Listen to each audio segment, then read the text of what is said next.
Halo teman-teman Indonesia, perkenalkan nama saya Fandi Ahmad. Saya alumni dari Gerald R. Ford School of Public Policy, University of Michigan.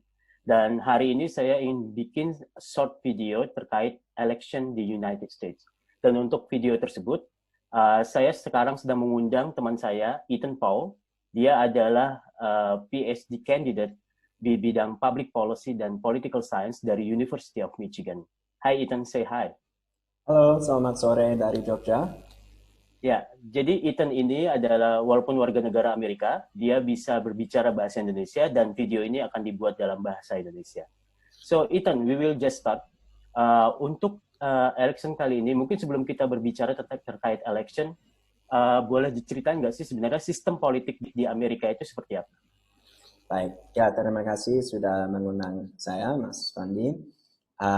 Jadi di Amerika, dalam hal sistem partai, ada dua partai besar, Partai Demokrat dan Partai Republikan. Presiden Trump adalah anggota Partai Republikan, Joe Biden seorang Partai Demokrat. Di tahun ini untuk pemilu ada pemilihan presiden, pemilihan untuk setiap anggota DPR, dan pemilihan untuk sepertiga dari Senat. Dan sebelum pemilu ini, Partai Republikan punya mayoritas di Senat, tapi Partai Demokrat punya mayoritas di DPR. Oh, jadi Ethan di tahun 2016 kita tahu kalau Hillary Clinton, dia menang popular vote, tapi dia tidak menjadi presiden Amerika Serikat karena Trump menang electoral vote. Kamu bisa jelasin nggak sih sebenarnya apa itu popular vote, apa itu electoral vote, dan kenapa presiden dipilih berdasarkan electoral vote? Ya, betul. Ya, sistem pemilihan di Amerika Serikat memang sedikit aneh, tidak biasa, karena suara populer tidak menentukan pemenangnya. Jadi, beberapa kali dalam sejarah Amerika, termasuk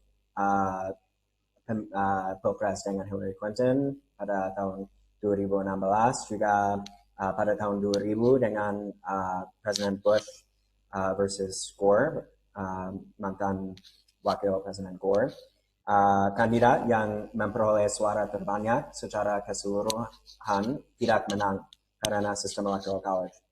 Jadi dengan sistem electoral college, setiap negara bagian dialokasikan sejumlah elektor yang secara kasar sebanding dengan populasi negara bagian.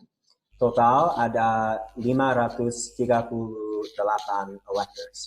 Jadi kandidat membutuhkan mayoritas dari 538 tersebut, itu berarti 270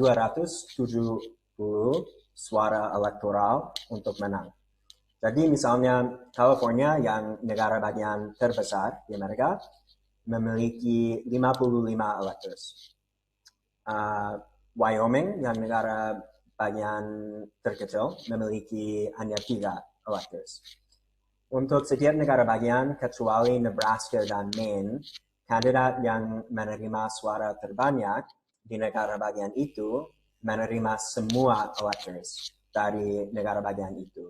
Di Nebraska dan Maine mereka mengalokasikan electors berdasarkan distrik kongres serta hasil di seluruh negara bagian. Tapi untuk setiap negara bagian yang lain, kalau kandidat menang dalam suatu negara bagian dengan contoh 90% suara atau 51% suara, itu tidak penting.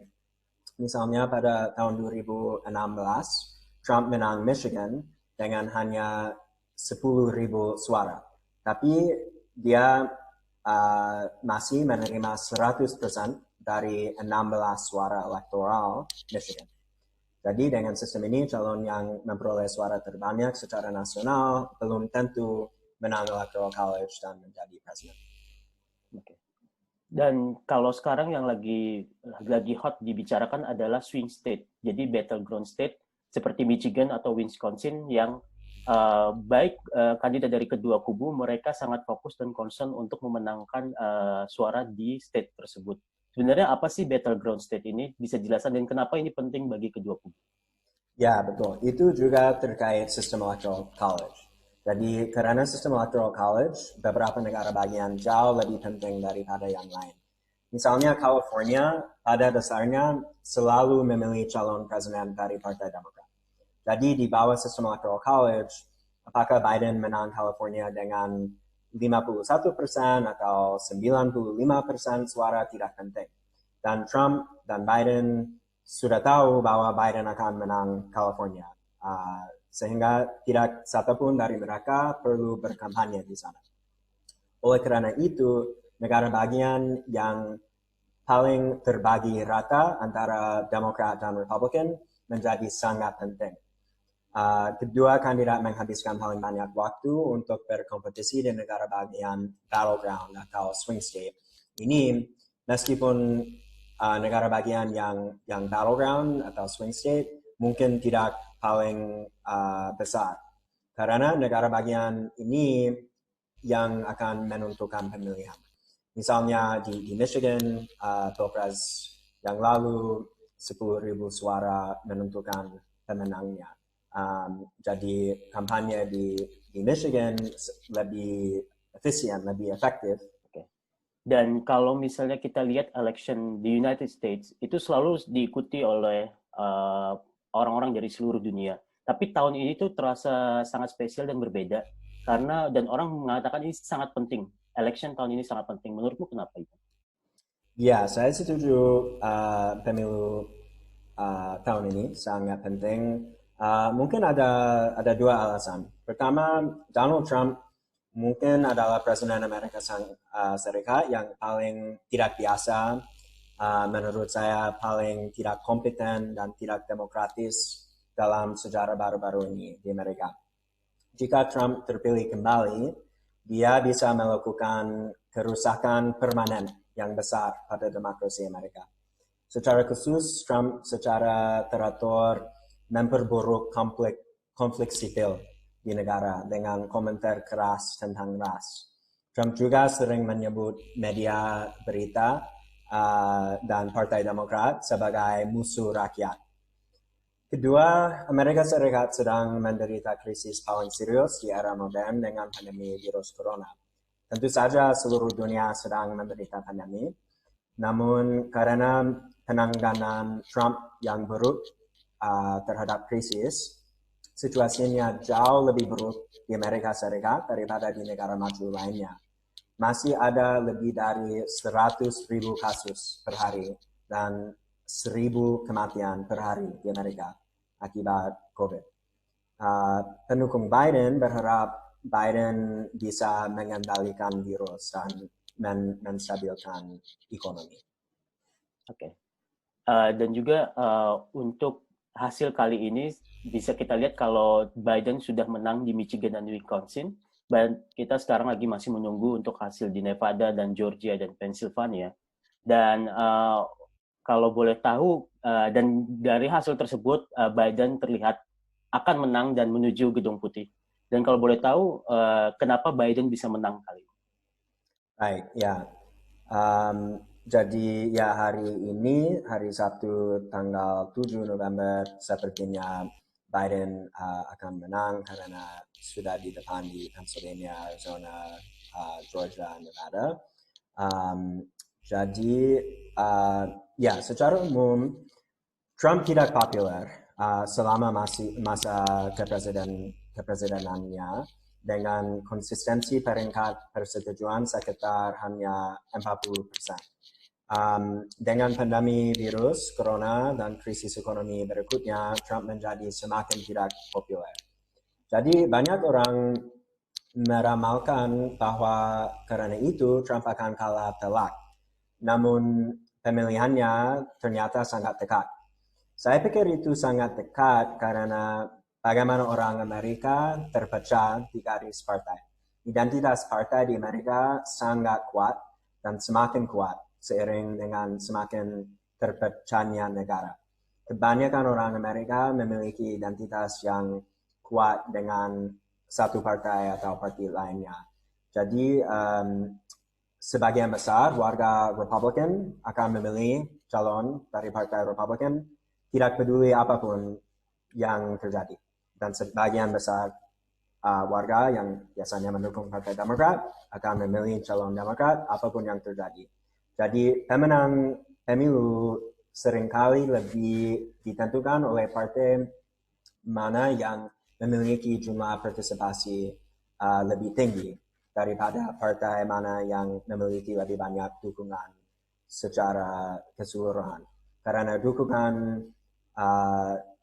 keseluruhan selalu mendekati 50-50. Jadi pada tahun 2016 jumlah pemilih kurang dari 60%. Tapi tahun ini sepertinya partisipasi pemilih diperkirakan lebih dari 65%. Dan Joe Biden kali ini secara khusus mendapatkan keuntungan dari tingkat partisipasi orang kulit hitam yang lebih tinggi tahun ini di negara bagian seperti Georgia, Pennsylvania, dan Michigan, dan mayoritas orang kulit hitam mendukung Joe Biden. Oke. Dan kalau misalnya Joe Biden akhirnya benar-benar terpilih sebagai Presiden Amerika Serikat, apa agenda dan janji politik yang dia berikan ke publik? Baik, ya Biden memiliki agenda ambisius untuk memperluas asuransi kesehatan pemerintah, mengatasi perubahan iklim, memperluas pendanaan untuk pendidikan, mengeluarkan langkah-langkah pengendalian senjata, dan memperluas hak-hak perempuan, minoritas, dan imigran.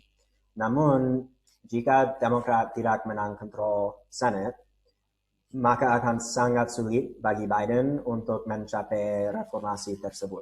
Ketika Partai Republikan mengkontrol House of Representatives dan Senate dalam bagian periode Presiden Obama, mereka memblokir hampir semua usulan kebijakan utama Presiden Obama. Jadi jika Partai Republikan tetap mengkontrol Senate, kemungkinan besar mereka akan melakukan hal yang sama dengan Presiden Biden. Namun Biden mungkin bisa memperlakukan reformasi yang lebih kecil dengan executive order, itu seperti peraturan presiden, bahkan jika dia tidak dapat mengeluarkan undang-undang baru yang besar.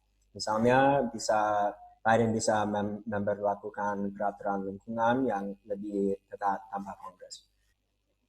Well, thank you so much. Terima kasih banyak, Ethan, untuk waktunya.